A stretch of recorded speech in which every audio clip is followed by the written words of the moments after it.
Mheshimiwa Kenneth Limbaya, mkurugenzi wa Umoja wa Vilabu vya Waandishi hapa Tanzania. Mheshimiwa Soko, mwenyekiti wa Misatan. Dada yetu kutoka TBC, lakini pia anawakilisha taasisi mbili, jukwaa la wahariri. Uko pia UTPC, uko jukwaa la wahariri. Sawa sawa. Paul Malimbo kutoka MCT, waandishi wa habari wote mlioko hapa, ndugu yangu Jesse, pamoja na waalikwa wengine. Habari za asubuhi. Mbona mmechoka asubuhi mapema? Mnaweza kweli kufika watu wa uchaguzi? Habari za asubuhi. Hata bado kazi haijaanza nyinyi mmechoka. Sawa, karibuni sana wale mliotoka. Najua msafiri mikoa yote. Tulipenda tungeweza kuwa na wengi zaidi, lakini uwezo usingeruhusu. Tukaishia kualika watu takriban 130 kwa ajili ya siku hii moja ya kutafakari nafasi ya waandishi wa habari kuelekea kwenye uchaguzi pamoja na mambo mengine. Kwa hiyo niwashukuru sana kwa wale ambao mmeweza kufika. Lakini niwashukuru sana taasisi hizi ambazo tumekuwa tukifanya nao kazi, MCT, UTPC, TF, Misatan pamoja na wengine. Na wengine unaoona hapo mbele kama Soko na Kenny tayari walishakuwa kwenye bodi yetu ya THRDC iliyomaliza muda wake. Mtandao wa Tetezi wa Haki za Binadamu ni taasisi ambayo inathamini sana uhuru wa habari, freedom of expression pamoja na press freedom. Na toka tumeanza kazi miaka 13 iliyopita, tumefanya kazi nyingi sana na vyombo vya habari hapa Tanzania. Tumefanya kazi na waandishi katika misaada ya usalama na masuala ya mahakamani. Wanaoongoza kupewa msaada ni waandishi wa habari. Sisi kwa mwaka tunaweza tukakuta tumesaidia waandishi wa habari wasiopungua 100 kwenye changamoto mbalimbali, kuwemo kuwakilishwa mahakamani. Sasa hivi tunapozungumza kuna kesi zinaendelea nyingi, wengine wamefungwa tayari, tunakata rufaa. Kwa tunaendelea kuhakikisha kwamba usalama wa waandishi wa habari ni swala la msingi sana kwenye kuhakikisha kwamba freedom of expression, kwa sababu freedom of expression, uhuru wa kujieleza, unatengenezwa na mambo mengi sana, kuanzia sheria zilizopo za kitaifa, kuanzia uhuru wa taasisi unayofanyia kazi, kuanzia masuala ya uhuru wa kiuchumi, nadhani Ken ataizungumza, pamoja na mambo mengine mengi, pamoja na uhuru wako mwenyewe. Kwa vyote hivyo sisi tunajaribu kuhakikisha kwamba tumejikita zaidi kwenye kuhakikisha kwamba ukipata changamoto kwa sababu ya kazi yako ya uandishi, tunakuwa tunakusaidia. Mnakumbuka kuna mwaka fulani hapa kule Mtwara kuna TBC, mwandishi wa TBC alichomewa mpaka nyumba. Tulipambana kumsaidia hapa na pale kwa sababu tu ya kazi ya uandishi. Alikuwa atoe taarifa za wananchi kuhusu mgogoro wa korosho, wananchi wakasema wewe tunakuja kila siku lakini utatuone taarifa zako, bila kujua kumbe tatizo ni editor.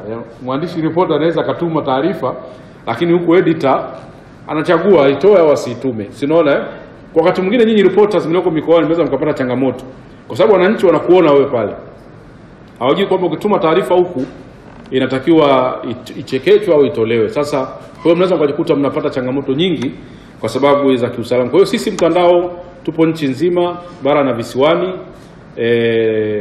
na tuna waratibu wetu wa kanda kwenye kanda zetu 11, na tumekuwa tukiwa karibu sana na matukio yote ambayo yanajitokeza ya usalama wa waandishi wa habari. Tumekuwa tukipokea simu, nimekamatwa, nimefunguliwa, nimenyang'anywa vifaa. Tunajaribu kutumia njia zote ikiwemo za mazungumzo na taasisi mbalimbali za serikali kwenda mahakamani kuhakikisha kwamba pia mnapata haki zenu. Kwa hiyo tuwashukuru sana kwa wote mliofika. Na siku ya leo malengo ya mafunzo haya, kwanza kabisa ni kukumbushiana sheria za uchaguzi. Sheria za uchaguzi, zipo sheria za uchaguzi ambazo zinamhusu kila mtu. Manake tuna sheria inayosimamia uchaguzi wa rais, wa bunge na madiwani. Tuna sheria za tume. Hizo lazima mzifahamu kwa sababu mle ndani kwenye hiyo sheria kuna sehemu inayohusu waandishi wa habari. Kuna makatazo ambayo yamewekwa mle ndani, mtakwenda kujua. Makatazo mengine ambayo sisi pia hatuyakubali. Kwa sababu mwandishi wa habari hutakiwi kuzuiwa kutoa taarifa wakati wowote. Zipo sheria ambazo pia ni za waandishi wa habari wakati wa uchaguzi. Hizo zinawahusu nyinyi tu peke yenu. Hizo pia mtakwenda kujikumbushia.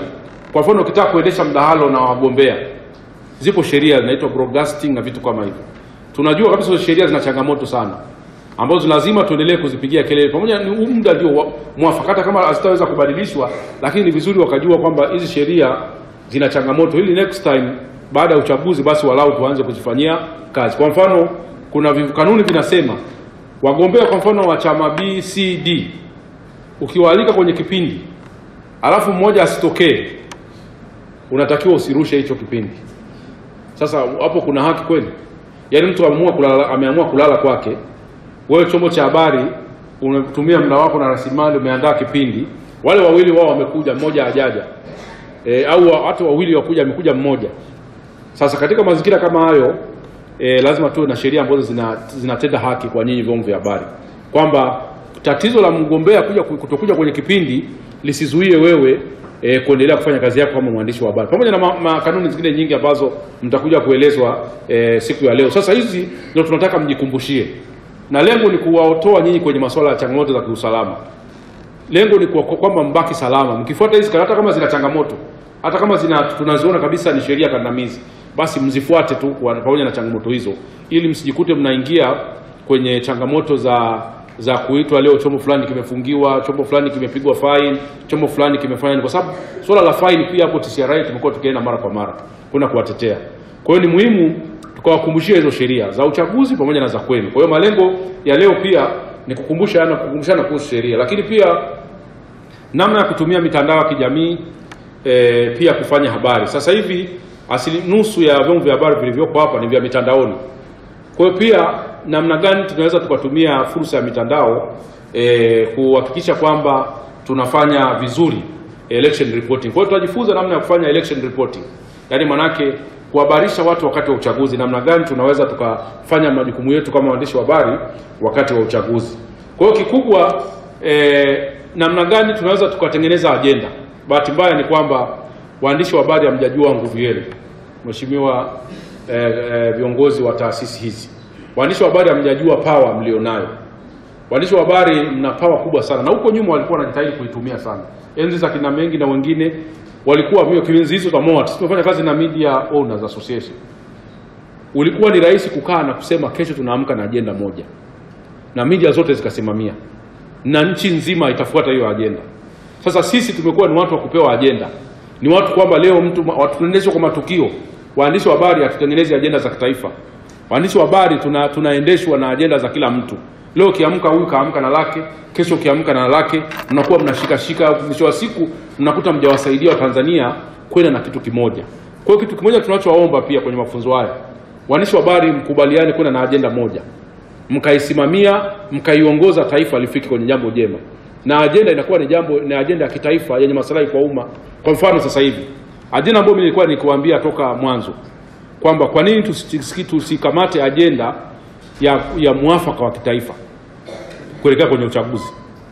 Hii agenda moja mkiamua, waandishi wote, vyombo vyote, kila mmoja akaweka kwenye front page kwenye social media kwamba lazima tuwe na muafaka wa kitaifa kuelekea kwenye uchaguzi, ili tuwe na uchaguzi ambao ni salama, haki na huru kwa watu wote. Mkiandika hivyo kwa wiki 2 mfululizo, lazima watu watakaa chini. Lazima viongozi wataona kwamba kuna haja ya kuwa na muafaka, ili wote tuende kwenye uchaguzi kuondoa hii mvutano. Umesikia leo huyu kajeuriwa, huyu kawekwa ndani, malalamiko mengi. Tujenge muafaka wa kitaifa ambao sisi tunadhani ndio njia nzuri. Haya masuala ya kuvutana huku na huku, huyu anavuta, huyu anaonesha ubabe, hatutajisaidia taifa. Kwa hiyo tunadhani agenda mojawapo kubwa ambayo waandishi wa habari mnaweza mkaisukuma. Sasa ndio maana nikasema hatuna taasisi kama huko nyuma ilikuwa watu MOAT wakikutana wanakubaliana kwamba wiki hii twende na agenda hii. Na hiyo agenda mkiandika, Watanzania wataizungumza, kwa sababu kuna watu pia Watanzania nao wanashabikia migogoro, wakati mwingine wanashabikia hii mvutano, mitufuano baina ya vyama na serikali. Lakini sisi waandishi wa habari pamoja na sisi watu wa haki za binadamu, lengo letu ni kuisaidia serikali, lengo letu ni kuisaidia nchi, kwamba twende kwenye njia ambayo ni sahihi. Bahati mbaya nchi yetu tumeondoka kwenye mifumo, kwenye utaratibu wa majadiliano, tumeondoka kwenye utaratibu wa kukaa na kujadili mambo mazito ya kitaifa. Imagine leo tunakwenda kwenye uchaguzi. Sidhani kama mwae kusikia sehemu gani viongozi au taasisi za kitaifa wamekaa na wadau wote wa uchaguzi, vyama vya siasa, taasisi, tume, wakakaa wakajadiliana mambo mazito ya kitaifa. Mimi nakumbuka 2015, mtakumbuka waandishi wa habari mlioko, tulikaa sisi vikao vingi sana pale Arusha New Africa Hotel, vingi sana, mpaka tukatengeneza kitu tunachoitwa New Africa Pact, makubaliano ya New Africa. Taasisi zote kuanzia polisi, tume ya uchaguzi, mahakama, CSOs, vyama vya siasa, wasajili wa vyama vya siasa, tukatengeneza makubaliano. Mtakumbuka kulikuwa kuna ubishi mkubwa sana wa kuhusu mita 200, kwamba watu waende mita 200 au warudi nyumbani au vitu kama hivyo, na swala la matumizi ya wale ni security guards wa vyama vya upinzani. So nakumbuka kulikuwa kuna red brigade, kuna nini, kuna green guard. Haya mambo yaliingia kwenye yale makubaliano, tukaweka utaratibu mzuri na watu wakaenda kwenye uchaguzi vizuri 2015. Ndio maana uchaguzi ule haukuwa na matukio mengi sana. Sasa tunashindwa nini kuiongoza taifa? Haya mambo ambayo yanabishaniwa sasa hivi kati ya vyama vya upinzani na serikali na vyama kuhusu maboresho, yale mambo kiyaona yale wanayoyabishania ni mambo ambayo tunaweza tukatengenezea mwafaka wa kitaifa, tukakaa tukatengeneza tukasonga mbele. Lakini nani anatakiwa kudrive hiyo agenda, kwamba waione kwamba ni ya muhimu? Ni nyinyi waandishi wa habari, kwamba kila kukicha msiwape nafasi ya kupumua. Akifungua gazeti hili mwafaka, akifungua TV mwafaka, akienda TBC mwafaka, akienda ITV mwafaka, lazima watakaa chini. Kwa tuwakumbushie kwamba taifa halijengwi kwa kuvutana. Tuwakumbushie kwamba lazima tukae kama tunavyokaa hivi. Sisi tunaamini kabisa watu wakikaa nyumba moja hivi wakazungumza, kuna mambo yatakwenda salama. Na watu wote, na tunawashauri vyama vyote wawe tayari kwa mazungumzo. Yaani vyama vyote, kwa sababu hatuwezi kusema upande mmoja tukawa tayari, upande mwingine ukawa huko tayari. Yaani vyama vyote. Na hili swala tusichukulie kwamba ni swala la vyama tu. Swala la mwafaka wa kitaifa, mnapaswa waandishi wa habari mkawepo, viongozi wa dini wakawepo, vyama vya siasa vikawepo, taasisi zote zinazosimamia uchaguzi vikawepo, sisi watu wa binadamu, taasisi za kijamii ziwepo, na makundi yote kwenye huo mwafaka. Kwa sababu uchaguzi sio swala la vyama vya siasa tu. Vile ni vyombo vya kisheria kwamba lazima tupitie vyama vya siasa, lakini uchaguzi ni wetu sisi wa Tanzania. Yaani tungeweza kufanya uchaguzi hata vyama vya siasa bila kuwepo. Lakini kwa sababu katiba imelazimisha tupitie vyama vya siasa, basi ni muhimu tunapozungumza masuala ya uchaguzi tusione kwamba ni swala la wanasiasa. Kwa hiyo nimezungumza hilo kwa sababu ndio la msingi, ni sehemu ya agenda ya reporting. Kwamba kwenye reporting ya uchaguzi mnatakuwa mnachagua engo gani nyinyi waandishi wa habari ya kwenda nayo pamoja na kuseti agenda. Naona kwamba wakati mwingine kuripoti haya matukio ambayo yanatokea inaweza isisaidie sana taifa. Ni vizuri mkatoa kwa sababu kazi yenu pia ni kuripoti kila tukio. Lakini mtakuwa muende beyond event reporting. Yaani zile taarifa za matukio tu. Mnatengeneza agenda yenu, mnatafuta watu wanawatengenezea agenda, mnakwenda mnazungumza nao mpaka mnafika hapo. Nadhani ndio la msingi. Lakini jambo lingine, tutatoa pia jackets kwa waandishi wa habari. Tuna jacket 600 tutazinduliwa leo hapa na mkurugenzi wa UTPC. Bahati mbaya tulikuwa tumemwalika katibu mkuu wa Wizara ya Habari, lakini walikuwa Singida huko na nao wameshindwa kufika. Kwa hiyo tutawakilishwa na mkurugenzi wa UTPC.